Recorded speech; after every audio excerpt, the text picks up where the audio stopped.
Where I live and work, many people earn a lot of money, and even though I don't want to, I sometimes get very envious.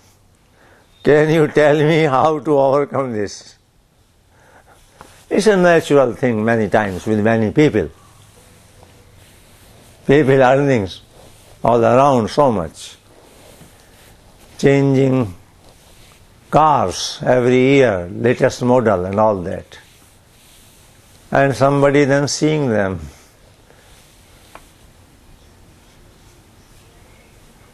The seeker has written envious. Probably she wanted to write jealous. There is a difference between envy and jealousy. But if you are envious, not very bad. Jealousy is bad. In envy, you also try to improve, to excel. In jealousy, you think bad about another person. Anyway, but it's nice, the seeker has mentioned that though I don't want to become rich, congratulations. Congratulations to those who think on these lines. I appreciate why. Try to become rich from inside, spiritually, rather than become rich externally.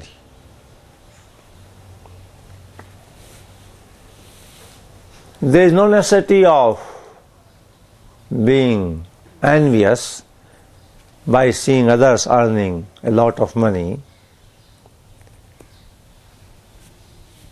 The necessity is not there because you are trying to be richer than those people. The real richness you are trying to acquire. They are just running after the material things. Nothing in the end will remain with them. This wealth, this money does not remain with anybody. Particularly at the time of death, one has to leave everything here. I have never heard anybody carrying wealth at the time of death. But the wealth you are trying to earn, the inner wealth, the spiritual wealth, the evolution, will be with you even at the time of death. If self-realization happens, everything gets finished. The whole journey finished. You are the happiest person in the world. But there is no guarantee for that the event is going to happen in that very life. But even then, anybody making efforts on the path of spirituality cannot be a loser in the end. The reason is this: when that event comes, what is called as the time of death, the physical disintegration of the body, what happens at that time? Let me tell you a little. This physical body, as we all know, remains here. This physical body, composed of 5 elements: earth, water, fire, air, and ether. All these 5 elements are in the body. The same 5 elements are in the universe. At the time of death, the 5 elements of the body merge into the 5 elements of the universe. physical death happens.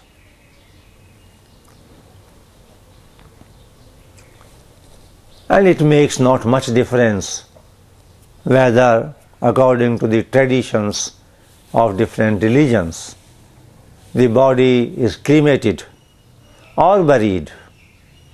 They are different traditions.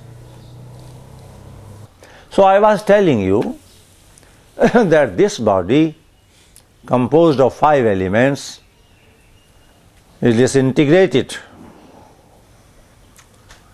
The 5 elements merge into 5, universal. Then from this body, at the time of death, the subtle body and the causal body, they separate. There are 3 bodies in yoga: the physical, the subtle, the causal. Somebody may ask, what are they? I would say, have patience. You will come to know, step by step. Causal body you will not be able to understand at this time at all. For the subtle body, you may have an idea in the form.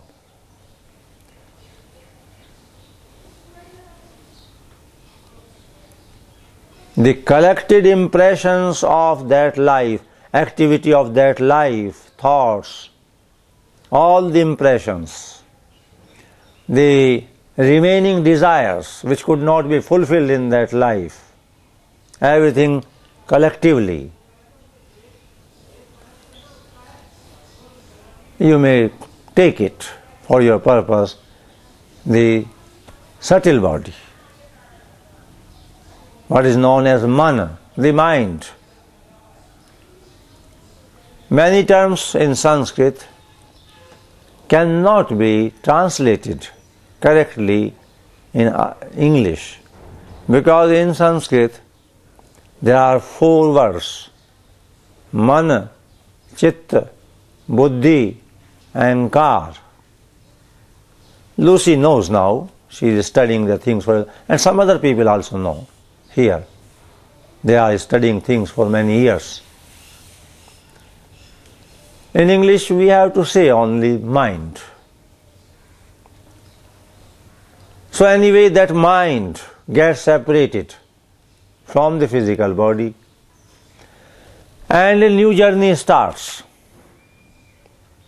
for finding out a new womb, for a new birth, so that the unrealized desires in that birth have a chance for further realization. This is the process going on from times immemorial. Dying, again taking birth, dying, again taking birth. This is the cycle going on. So, whatever improvement has been made in the mind, in the bonded self, in your subtle existence, that is the wealth you have acquired. It will go with you.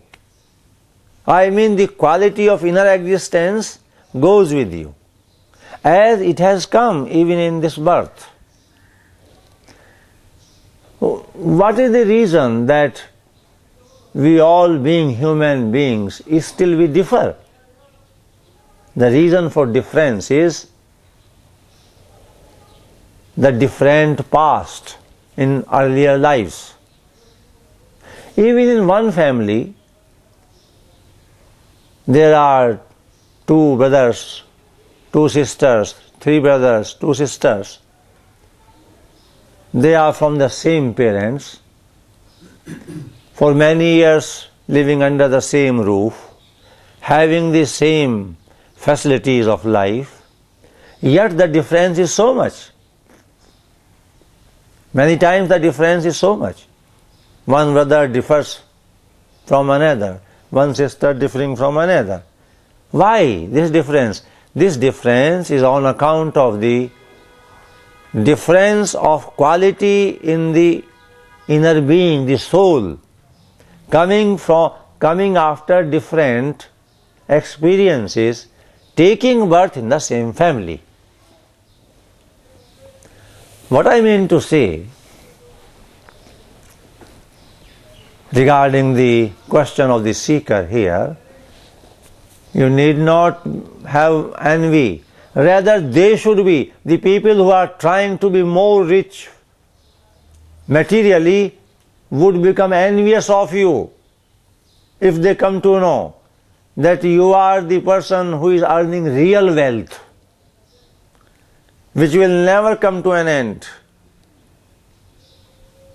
The quality you are adding to your inner self by following the spiritual path, that is the real wealth.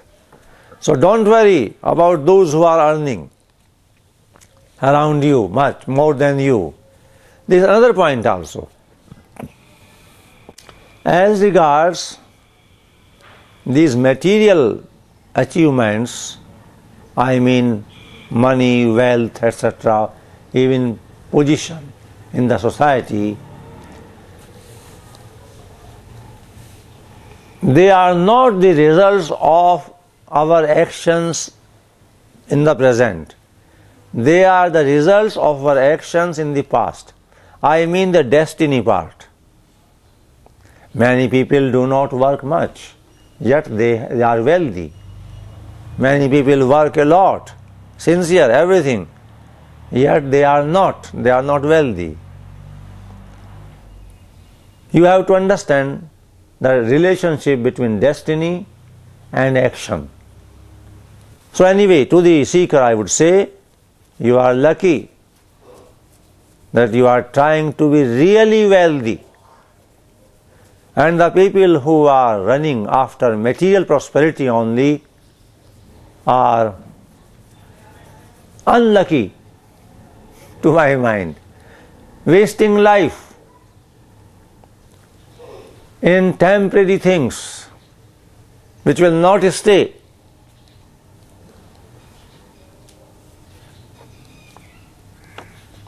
How to overcome this problem of having envy? As far as possible, go on following the spiritual path. Introspect, see your own fault. This very seeing, this very finding out that you have this thing in you is the beginning of decrease of the weakness. As soon as you start seeing something in you, that is the beginning of its eradication. Sometimes else I will explain. There are two elements, the seer and the seen. Chapter 13 of the Bhagavad Gita. Everything you will find in the Bhagavad Gita. In chapter 13, the field and the knower of the field. So whatever is seen inside, envy, lust, anger, whatever, it exists there in the subtle body. And there is the seer, the Atman. In the light of the Atman, things appear. But of whatever you become conscious, that means a time is now coming for that element's elimination, going away. So it's already beginning. Next, pray to God. When you fail yourself through your own efforts, then pray to God. Both the things in life must be there. Your effort as well as surrender to God. They are not opposed to each other. Never give up efforts, never give up struggle. But don't think that you will win the battle simply by your struggle. As much power you have, try with it. Struggle.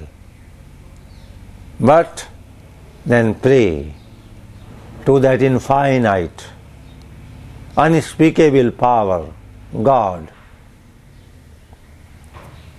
And to Guru also. Guru is the representative of that power. It is divine power that flows through him for help. And whenever possible, you may go on coming here. It helps. Because there is no substitute to satsang like this. No substitute. One may read any amount of books. One may do any amount of practices. Whatever. There is no substitute to satsang like this. What happens here cannot be achieved by any other thing, by any other effort. I very much like to give as much as possible to the whole world what God gave me.